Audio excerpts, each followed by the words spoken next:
Tonight at 9, Baton Rouge residents react to BRPD's Brave Cave facility, where officers are accused of torturing civilians.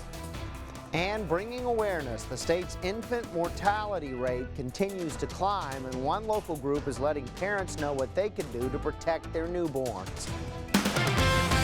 Live, you're watching Fox 44 News First at 9. Good evening, I'm Christina Jensen. And I'm Andrew Epperson. Thank you for joining us for Fox 44 News First at 9. Yeah, tonight an East Baton Rouge Metro Council meeting gives people a chance to voice their concerns about the Brave Cave. It's the controversial warehouse of several reported beatings and strip searches. And several groups, including the FBI, are now investigating. Fox 44's Whitney Thomas joins us live after the meeting. Whitney, what are people saying? And Andrew, tonight's meeting was heated, and it's all for one reason: the Brave Cave. Now, the facility was first brought to light back in January 9th, and that's when BRPD first raided the home now in Zion City. 21-year-old Jeremy Lee says he was taken to the Brave Cave and beaten. The video you see on your screen is from that incident. Since the warehouse was first made public, the city moved to shut it down, and multiple officers have been suspended or resigned.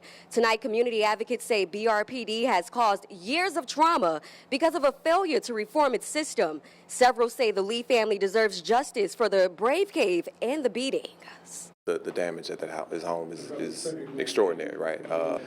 And so there's a huge hole in the front of that house that that family is tried to patch up themselves. They have plywood up, just trying to stand it up against it. They have a mattress, in this big hole. They have sheets. We're going to dig into that as well and make sure that the property that was damaged, that this family is made whole and they're not left holding the bag, because we've seen many instances where that has happened again.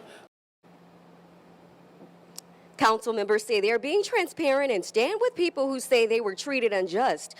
Police Chief Paul Murphy says tomorrow he will discuss ways the department is moving on from the Brave Cave. Now, council members told some community advocates to take their concerns to the state level because some things are just simply out of their reach.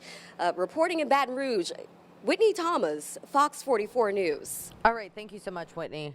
Well, in connection to the Brave Cave investigation, a high-ranking Baton Rouge police officer has been placed on administrative leave.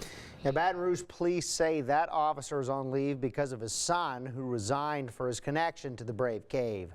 Police confirm Deputy Chief Troy Lawrence Sr. is now on leave. This comes after the FBI began investigating allegations of misconduct at a warehouse, including beatings and inappropriate strip searches during interrogations at the facility. Yeah, Lawrence's son, Troy Lawrence Jr., was named as a primary suspect in that case. If you have information regarding the Brave Cave, call the New Orleans FBI office. That number is 1-800-224-5324. The family of Ronald Green, who's the man who died while in the custody of Louisiana State Police back in 2019, joined civil rights activist and attorney Ben Crump in calling for federal charges against the officers involved in Green's death. Crump and Green's family want the officers to face the same charges as those in Tyree Nichols' case. Both cases involve police officers accused of beating the men to death during a traffic stop. In Nichols' case, the officers were charged with second-degree murder. In 20 days, my son, in 20 days, those 5 black police officers who brutally killed Tyree Nichols on video were terminated, charged, and arrested for murder.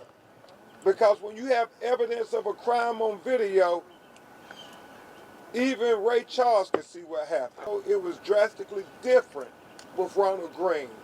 And we're here to ask America, why is that? With my son Ronald Green, 3.5 years, we had these indictments, very weak indictments. The civil rights leader thinks the officers' consequences after Nichols' death should be the blueprint across the nation. Officers who arrested Green are facing state charges ranging from negligent homicide to malfeasance. Police arrest 2 people after finding the body of a man in Bayou Lafourche last week.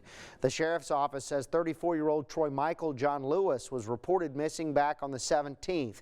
He was last seen getting into a car with a woman in the evening before.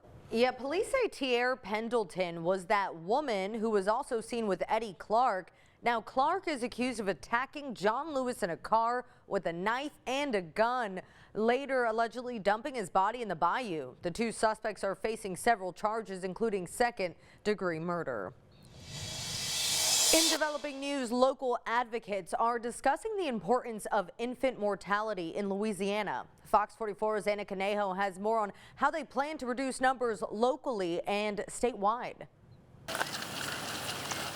54 baby strollers, representing infants who are part of the lives lost in East Baton Rouge in 2022.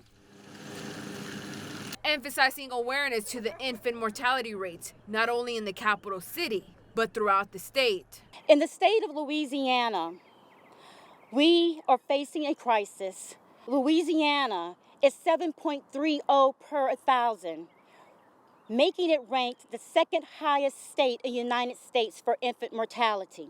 Among the team of those attempting to educate mothers and save more lives is Program Director of Family Road Healthy Start, Rochelle Littleton. She says the number of deaths can decrease through education and prevention. Making sure you manage your health conditions, practice good nutrition, avoid harmful substances like alcohol, tobacco, and marijuana use. Get prenatal care early and consistently in your pregnancy. Create a safe sleep environment for your baby and to breastfeed your baby.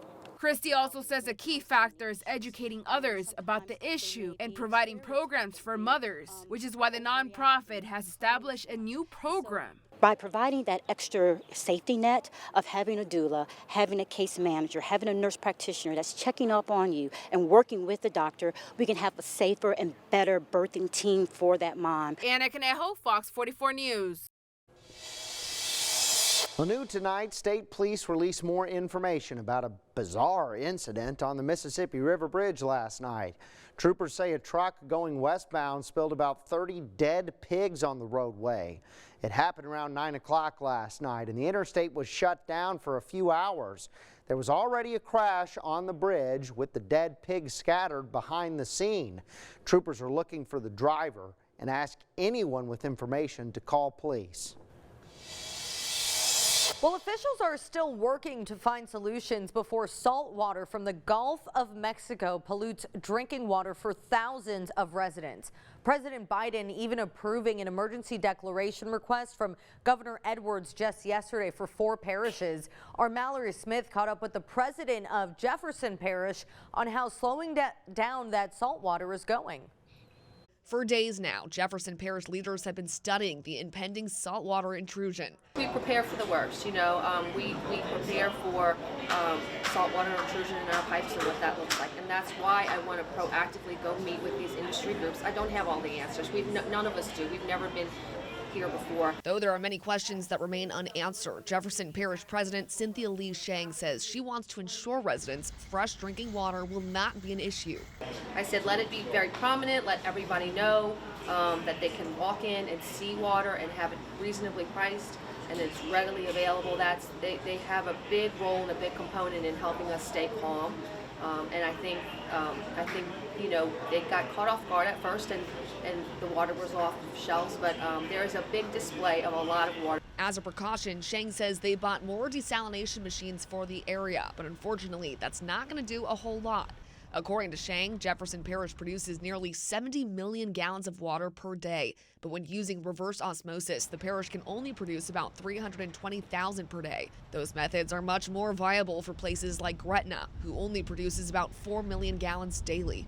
We all are working lock and step trying to figure out this process and working together to come up with a solution to figure out this problem. We test the water daily for all parameters, including the high chloride levels that we're looking forward to down the river. Water in Jefferson Parish isn't supposed to be affected for at least a few more weeks. Shang says they're using that time to prepare, adding it's a possibility that water will be distributed to residents. Having to buy all your drinkable water is a different, cost on your budget, and that might be more difficult for some people. So I think if we do end up with water distribution, we're going to kind of focus it on the people who probably really, really need the free water. All right, that was Mallory Smith reporting. Meanwhile, one lawmaker is worried about the looming government shutdown.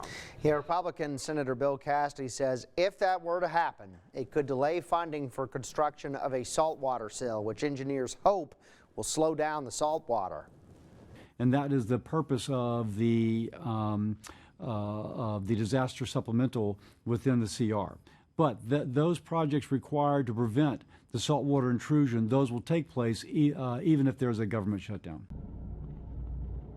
Lawmakers have until this weekend to avoid shutdown. A little later in the show, we'll bring you an update on how those talks are going on Capitol Hill. Well, we're still seeing the same summer heat with low chances of rain, unfortunately, for the rest of the week. That same summer heat. Yeah. Loved how you said that. Doesn't go away. Same summer heat. Let's send it over to Chief Meteorologist Ashley Ruiz. Hey, Ashley. Hey, guys. We actually broke a record high temperature today. The previous record was 95. We hit a high of 97 degrees. And it's autumn. I know. You wouldn't know it. And unfortunately, drought conditions are going to continue. Most areas going to stay completely dry over the next 7 days. So if you missed out the last couple of days, you still have the chance Thursday and Friday. But unfortunately, as I mentioned, the drought conditions will likely continue. Check out the next 7 days estimated rain totals. Most areas staying completely dry, but the greatest chance for really any measurable rain, at least widespread, will be closer to the coast. We're actually going to have an update on the drought monitor tomorrow. I'm going to break down what we can expect into next week. That's coming up a little later, you guys. All right, thank you so much, Ashley. Well, meanwhile, the statewide burn ban remains in effect, but there are a few modifications. The state fire marshal issuing an update today saying that individual parishes can now opt out of the burn ban. Fire chiefs, they also can grant burn permissions, and certain live fire trainings can resume with written permission. Now, these new modifications will go into effect Friday. Livingston Parish already issued a response saying its burn ban will stay in place.